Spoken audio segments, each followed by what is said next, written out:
You're already overpaid for what you do here, Natasha. I'm sitting in his office, holding a printed email with salary comparisons I spent 3 hours researching. My hands are shaking because I hate asking for things. I hate confrontation. But I'd finally worked up the courage to ask for $12,000 more a year. $12,000. That's $1,000 a month. That's groceries and my student loan payment. And Darren Kowalski, my boss of 4 years, is leaning back in his ergonomic chair that costs more than I make in 2 weeks, actually laughing. Not a polite chuckle. A full laugh, like I just told him the funniest joke he's heard all year. I mean, seriously, where did you get these numbers? Indeed? Those salary websites are completely unrealistic. You're a data analyst, Nat. You're not running the department. The thing is, I kind of am running the department, but I'll get to that. I'm Natasha Chen. I'm 29, and I've been slowly dying inside at Brightwater Analytics for 4 years. It's a mid-sized consulting firm that helps companies make sense of their data, and I'm good at my job. Really good. The kind of good where people email me directly instead of going through proper channels because they know I'll actually solve their problems. Before I go deep into this whole mess, please like this video, subscribe to the channel, and let me know where you're watching from in the comments, because I need to know I'm not alone in this. I need to know other people have felt this small, this dismissed, this absolutely done with being treated like they're disposable. And honestly, I need the validation right now. So there I am, watching my boss laugh at me, and something breaks inside my chest. Not dramatically, just this quiet snap, like a rubber band that's been stretched too long. The market rate for someone with my experience and skills is between $78,000 and $85,000. I say, reading directly from my printout because my brain has stopped working properly. I'm making 62. Market rate, he repeats, like I said something in a foreign language. Natasha, you have to understand, we're not Google. We're not some tech startup throwing money around. We're a family business. Family business. I want to throw something. Brightwater Analytics was started by his uncle in 1987. And yes, half the management team shares DNA. But we're not exactly a mom-and-pop shop. We've got 43 employees and clients like Marriott International and the state of Maryland. I understand that, I say, but I haven't had a real raise in 3 years. Cost of living adjustments don't count. You got promoted to senior analyst 18 months ago. With a 2% increase. That's still an increase. I can feel my face getting hot. Darren, I trained the last 3 people you hired. I cover for James when he's out, which is basically every Friday. I rebuilt the entire client reporting system when it crashed in February. You did your job. He's not laughing anymore, but his voice has this edge that makes me want to disappear into the floor. Look, I get it. Everyone wants more money. But you're 29 years old. You live alone in a 1-bedroom apartment. It's not like you're supporting a family. And there it is. The thing that makes me want to scream. Because what does my personal life have to do with the value of my work? What does being single and childless have to do with whether I deserve to be paid fairly? That's not really relevant to my performance or the market value of... It's completely relevant. Sarah Morrison has 3 kids and a mortgage. James Peterson is getting married next year. They have real expenses. Sarah Morrison, who I've covered for during 2 maternity leaves and who still CCs me on emails to clients because she doesn't understand pivot tables. James Peterson, who takes 2-hour lunches and calls me at 9 p.m. because he's finally looking at the reports that were due that morning. I should leave. I should stand up, thank him for his time, and walk out of his office with whatever dignity I have left. Instead, I just sit there like an idiot, staring at my printed salary research, feeling my face burn with embarrassment. Look, Nat, you're doing fine. You're reliable, you're smart, and we appreciate you. But asking for a 19% raise? That's just not realistic. Maybe we can revisit this next year. Next year. Always next year. I finally stand up and my legs feel shaky. Okay, thanks for your time. Don't look so defeated, he says, and I swear to God he actually smiles. You're young. You've got plenty of time to work your way up. I walk back to my desk in this weird fog. My cubicle is in the back corner of the office, next to the printer that jams every third job and across from the break room where everyone can see my computer screen. I've been in the same spot for 4 years, watching new hires get offices while I organize their training materials. Jennifer from HR waves at me as I sit down, and she has this sympathetic look that makes me wonder if everyone knew how this meeting was going to go except me. Like maybe they've been taking bets on how long it would take Darren to crush whatever was left of my professional self-worth. I try to focus on the Morrison account analysis that's due tomorrow, but I keep replaying the conversation. "You're already overpaid." The casual way he said it, like it was obvious, like I was stupid for not knowing my place. My phone buzzes with a text from my sister. "How did it go?" I don't answer. The thing about working somewhere for 4 years is that you start to believe their version of your worth. Slowly, without noticing, you begin thinking maybe you really aren't that valuable. Maybe you're lucky to have this job. Maybe asking for more is greedy. But that night, I go home to my overpriced one-bedroom apartment that apparently disqualifies me from financial growth. And I do something I should have done years ago. I update my LinkedIn profile. I don't do it out of spite. I'm not plotting some elaborate revenge. I'm just tired. Tired of being grateful for scraps. Tired of watching less qualified people get promoted around me. Tired of feeling guilty for wanting more. It takes me 3 hours to update everything. My work history, my skills, my accomplishments. Seeing it all laid out like that, I realize I've been underselling myself for so long that I'd started to believe my own discount pricing. I've single-handedly managed client relationships worth over $2 million. I built the data visualization dashboard that landed us the Whitfield Hospital contract. I've trained 6 people who now make more money than me. I speak Python, SQL, R, and Tableau fluently. I have a master's degree in statistics from Johns Hopkins. On paper, I look pretty damn good. I set my profile to open to work and go to bed. The next morning, I have 11 LinkedIn messages waiting for me. 11. I'm sitting at my desk, drinking terrible office coffee and pretending to review the Morrison reports. But really I'm reading message after message from recruiters and hiring managers who apparently think my skills are worth something. "Hi, Natasha. I came across your profile and would love to discuss an opportunity at Meridian Health. Your experience with healthcare analytics caught my attention. We're looking for a senior data scientist, and your background is exactly what we need." Senior data scientist, not analyst, scientist. I'm trying to process this when Darren walks by my desk. "Morning, Nat. You feeling better about things?" "Yeah," I lie. "Much better." "Good. That's what I like to hear. Oh, and can you review the Peterson presentation before the 2 o'clock? He's feeling nervous about the data sections." Of course he is. I spend my lunch break taking a recruiting call in my car. The woman on the phone is named Diana Vasquez, and she's calling from Coastline Medical Systems. They need someone to lead their analytics team for a major software implementation project. The position is remote flexible, she's saying, and the salary range is between $120 and $150 depending on experience. $120,000. I'm quiet for so long that Diana asks if I'm still there. "Sorry, yes, I'm here. That salary range is for the position I'd be applying for?" "Well, looking at your background, I'd probably slot you somewhere in the middle of that range. Maybe $130 to start, with performance reviews every 6 months. $130,000, more than double what I'm making now. The thing is," Diana continues, "we need someone who can start relatively soon. This is a pretty urgent placement. Would you be available for a video interview this week?" I schedule it for Thursday at lunch.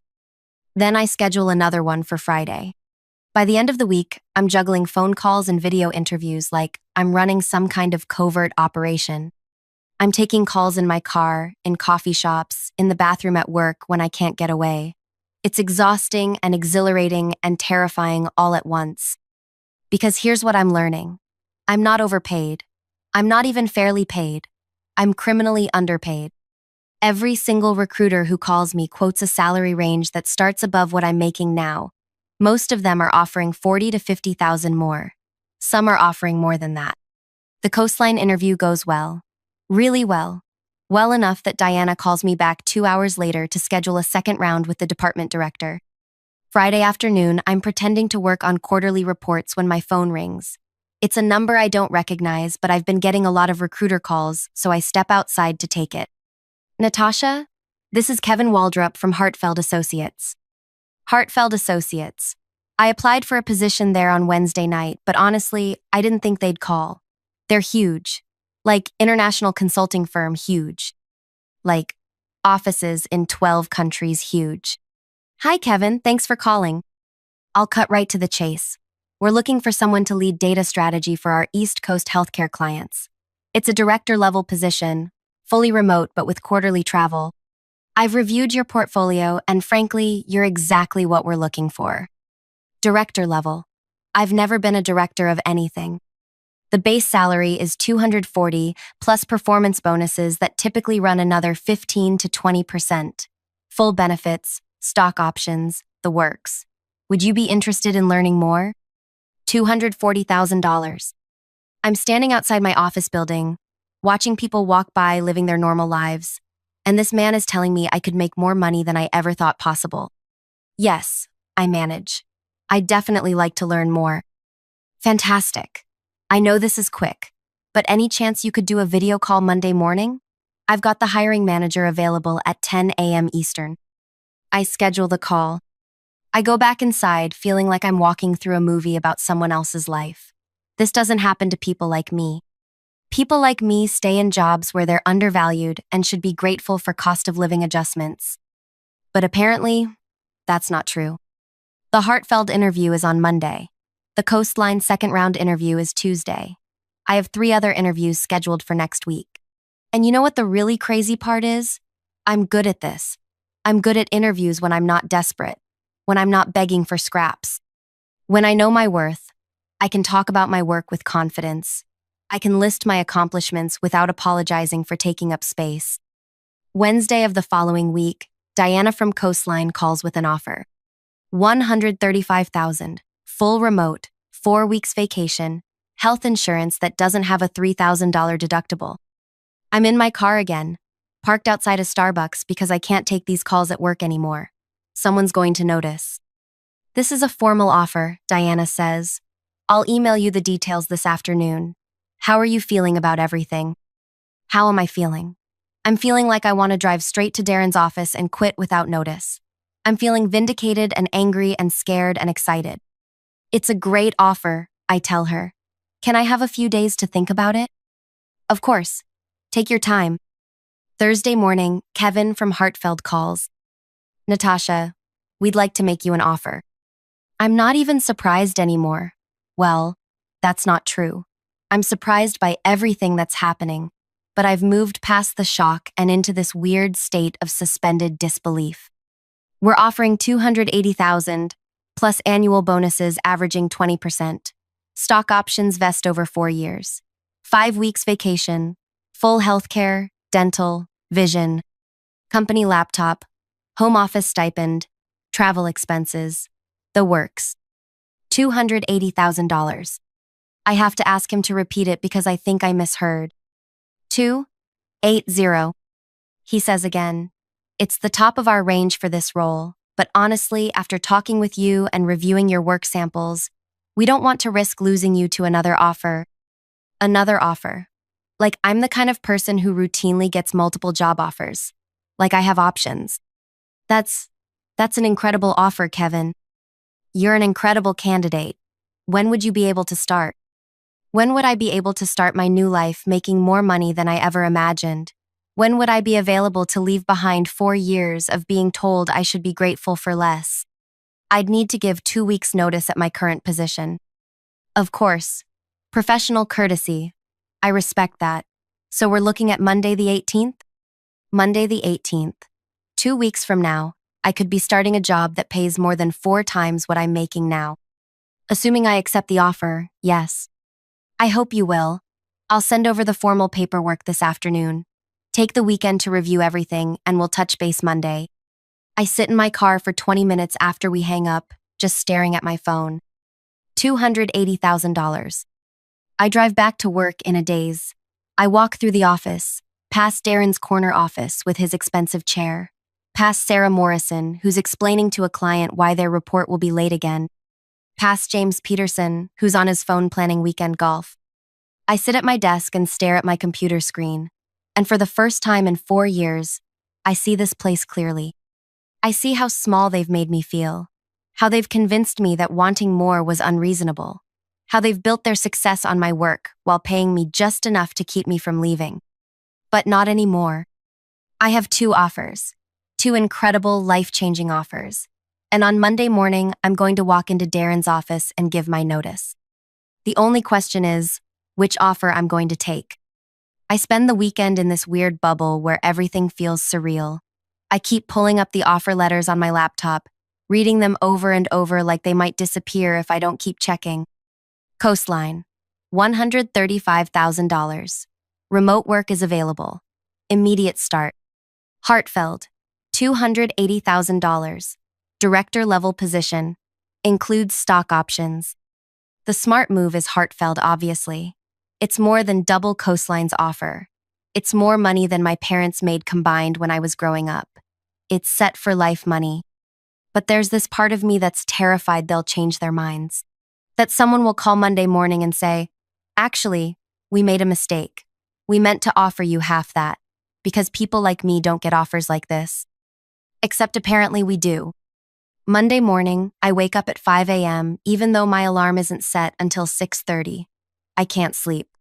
I keep rehearsing what I'm going to say to Darren, how I'm going to handle this conversation without completely burning bridges. I get to work early because I want to get this over with before I lose my nerve. The office is mostly empty, just me and a few other people who either love their jobs or hate themselves. I sit at my desk and practice typing my resignation letter. Dear Darren, please accept this letter as my formal 2 weeks notice. Delete. Dear Mr. Kowalski, I am writing to inform you of my resignation. Delete. This letter serves as formal notification that I am resigning from my position. God, this is harder than I thought. How do you professionally tell someone who laughed at your worth that you're leaving for more money than they probably make? At 8:30, I see Darren walk in with his usual Monday morning Starbucks and newspaper. He's got this routine where he reads the sports section first, then checks his emails, then starts bothering people about their weekend productivity. I give him 20 minutes to settle in, then I walk over to his office. Hey Darren, do you have a few minutes? Sure, come on in. Close the door. He doesn't look up from his computer. I actually wanted to talk to you about the Morrison account. I think we need to restructure some of the reporting timelines. I sit down across from his desk, holding my resignation letter that I finally finished typing 5 minutes ago. Actually, I need to discuss something else first. Something in my tone makes him look up. I'm giving my 2 weeks notice. The words come out steadier than I expected. Clean and simple and final. Darren stares at me for a full 30 seconds without saying anything. I can hear the office printer warming up outside his door, someone making coffee, normal Monday morning sounds. You're quitting? Yes. Why? What happened? Did someone say something to you? And this is the moment I've been waiting for without realizing it. The moment where I get to tell him exactly why I'm leaving. I found a position that values my skills appropriately. Natasha, if this is about our conversation last week, it's not about the conversation. It's about the outcome of the conversation. He leans back in his expensive chair, and I can see him calculating, trying to figure out how much trouble this is going to cause, who he'll have to reassign my work to, how long it'll take to replace me. What kind of offer are we talking about here? Because maybe there's room for negotiation. 2 weeks ago, I would have fallen over myself to hear him say those words. 2 weeks ago, the possibility of negotiation would have felt like winning the lottery. Now it just makes me tired. I don't think we're in the same ballpark, Darren. Try me. What are they offering? I almost tell him. I almost say $280,000 just to watch his face change. But something stops me. Maybe it's professionalism. Maybe it's self-preservation. Maybe I just don't want to give him the satisfaction of knowing exactly how much he undervalued me. Significantly more than my current salary. How much more? 10,000? 15? He still doesn't get it. He still thinks I'm in his league, playing by his rules. More than that. 20? 30? Come on, Nat, help me out here. I can't make a counteroffer if I don't know what we're working with. I don't want a counteroffer, Darren. I've made my decision. This is when his expression changes. When he realizes this isn't a negotiation tactic or a plea for attention. This is actually happening. You're serious. Completely serious. What company? I'd rather not say until everything is finalized. Is it a competitor? Because you know there's a non-compete clause in your contract. And there it is. The threat. The attempt to make me feel trapped and guilty for wanting more. I've reviewed my contract. This position doesn't violate any non-compete restrictions. I haven't actually reviewed my contract that carefully, but I'm pretty sure Darren hasn't either. Natasha, I think you're making a mistake. New jobs are risky. You don't know the company culture, the management style. You've got security here. You're part of the team. Part of the team. The team that forgot to invite me to salary reviews and promotion discussions. I appreciate that, but I've made my decision. What if we revisited your compensation? I know we said next year, but maybe there's something we can do now. Now that I'm leaving, suddenly there's budget flexibility. I'm not interested in revisiting anything. My last day will be Friday the 25th. I stand up to leave, but Darren keeps talking. Just think about this over lunch, okay? Don't do anything hasty. We can figure something out. I walk back to my desk feeling lighter than I have in years. It's done. I actually did it. But the weirdest part? I don't feel vindictive or angry anymore. I just feel free. The next few days are strange. Word spreads pretty quickly that I'm leaving. And suddenly everyone wants to know where I'm going and why I'm leaving and whether I'm happy and if the new company is hiring. Sarah Morrison corners me by the coffee machine Wednesday morning. I heard you're leaving. That's so crazy. Where are you going? A consulting firm. Local? Remote? Remote. Oh my God, I'm so jealous. I've been trying to get approval to work from home 1 day a week for like 6 months. What's the pay like? Everyone wants to know about the money. It's like they can sense that something bigger is happening here. That this isn't just a lateral move to another similar company. It's a good opportunity, I tell her. But like, how much better? Because I've been thinking about looking around too, but I don't know if it's worth the hassle unless it's significantly more, you know? I want to tell her. I want to tell all of them that there are jobs out there paying twice what they make. That companies exist that actually value their employees. That we've all been settling for so much less than we're worth. But I don't. Partly because it feels like bragging, and partly because I'm not sure they'd believe me.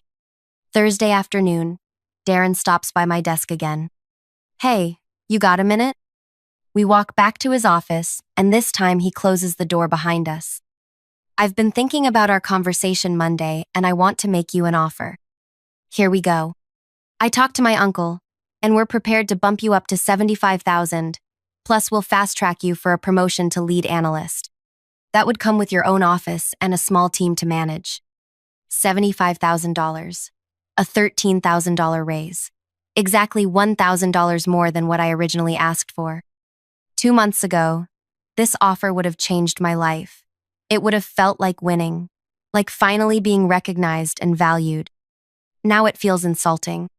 I appreciate the offer, Darren, but I've already accepted the other position. You signed a contract already? I gave them my verbal commitment. Verbal commitments aren't binding. Look, what if we went to 80? That's a 30% increase from where you are now.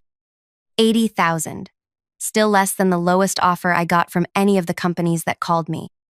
It's not about the money anymore. That's not entirely true. It's absolutely about the money, but it's also about respect and trust, and the fact that they only want to pay me what I'm worth when I'm walking out the door. What can I do to change your mind?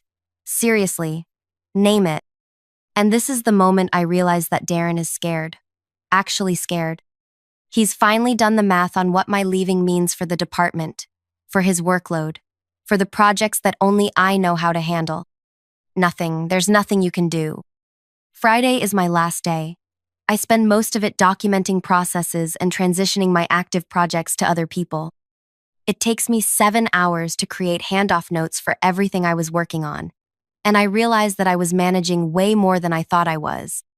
The Morrison account, the Peterson presentation templates, the client reporting dashboard, 3 different database projects, training materials for new hires, backup coverage for 2 other analysts. No wonder Darren panicked. At 5 p.m., I pack up my desk.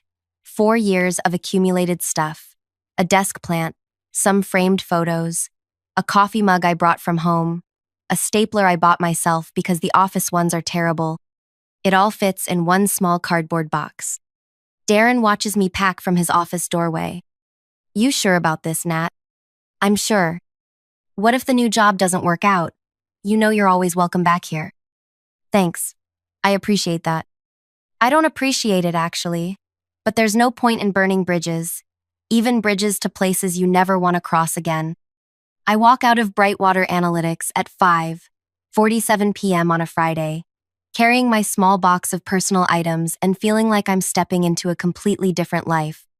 Monday morning, I start work at Hartfeld Associates. The onboarding process takes 3 days. 3 full days of training, system setup, meet and greets with my new team, and orientation sessions. They assign me a buddy for my first month, give me a $2,000 stipend for home office equipment, and send me a welcome package with company swag and a handwritten note from the CEO. My first paycheck is more than I used to make in 3 months. But here's the thing nobody tells you about revenge. It's not actually about the other person. It's not about proving them wrong or making them suffer. It's about proving to yourself that you were right all along. I was worth more than they were paying me. I did deserve better. I wasn't being unrealistic or greedy or demanding. I was being human. 3 weeks into my new job, my phone rings. Unknown number, but the area code looks familiar. Natasha, this is Darren. I almost don't answer. I'm in my home office, working on a data strategy presentation for a client meeting, drinking coffee from a mug I actually chose instead of whatever was left in the office kitchen. Hi, Darren. Hey, I hope it's okay that I'm calling. I got your number from HR. What can I do for you? Well, we're having some trouble with the Morrison account. Their Q3 reporting requirements changed. And honestly, nobody here really understands the dashboard system you built. Sarah's been trying to figure it out, but Sarah doesn't understand pivot tables, much less complex data visualization dashboards. I documented everything before I left. I know. And your notes are great, really comprehensive. But there are some specific client requirements that weren't in the documentation, and we're kind of stuck. I wait for him to ask his actual question. I was wondering if you might be available for some consulting work. Just a few hours to help us navigate this transition. We'd pay your consulting rate, of course. My consulting rate. I don't have a consulting rate. I've never been a consultant. What kind of timeline are we talking about? Well, the client presentation is next Friday. So pretty immediate. I know it's a big ask, but you're the only person who really knows this system inside and out. The only person who knows how to do the work that he told me I was already overpaid for. I'll have to check my schedule and get back to you. Of course. But if you could let me know soon, that would be great. We're really in a bind here. After we hang up, I sit in my home office for a long time, thinking, I could help them. I could spend a few hours this week walking Sarah through the dashboard system and ensuring a smooth client presentation. It would be the professional thing to do, the kind thing to do. Or I could let them figure it out themselves. In the end, I text him back. After reviewing my current commitments, I won't be able to take on additional consulting work at this time. Best of luck with the presentation. He calls me twice after that. I don't answer. 6 months later, I get a LinkedIn message from Jennifer in HR. Hey, Natasha. Hope you're doing well in your new role. We're hiring for a senior data scientist position, and I immediately thought of you. Would you be interested in discussing an opportunity to come back to the Brightwater family? Senior Data Scientist. The title I should have had 2 years ago. I don't respond to that message either. Here's what I want you to understand. This isn't really a story about getting revenge on a bad boss. This is a story about finally seeing your own worth clearly. For 4 years, I let other people define my value. I let them convince me that wanting more was unrealistic, that being grateful for less was somehow noble. But the truth is, nobody else gets to decide what you're worth. Not your boss, not your company, not your family, not society. You get to decide that. And once you really know your worth, not just intellectually, but in your bones, everything changes. It changes how you walk into rooms, how you talk about your work, how you negotiate, how you show up in the world. It changes what you're willing to accept and what you're willing to walk away from. I'm not making $280,000 a year because I'm special or lucky or because I somehow magically transformed overnight. I'm making that money because I finally stopped undervaluing myself. The company I left? They hired 3 people to replace me. 3. And according to my former colleague, who still texts me occasionally, they're still struggling with some of the systems I built. Darren got promoted to regional director 6 months after I left, which is hilarious, because his region is now performing worse than it has in 5 years. Sometimes the best revenge is just living well. Sometimes it's knowing that while they're scrambling to replace you with 3 people, you're building something bigger and better and more valuable than they could ever imagine. And sometimes, when your old boss calls you desperate and panicked, asking for help with work he once told you were overpaid to do, the sweetest revenge is just saying no. If you made it this far, please hit that like button and subscribe to the channel. And tell me in the comments, what's the biggest risk you've ever taken for yourself? When did you finally decide you were worth more? Because I need you to know that you are. You're worth more than whatever situation you're settling for. You're worth more than the people who make you feel small. You're worth exactly what you decide you're worth. And once you really believe that, everything becomes possible.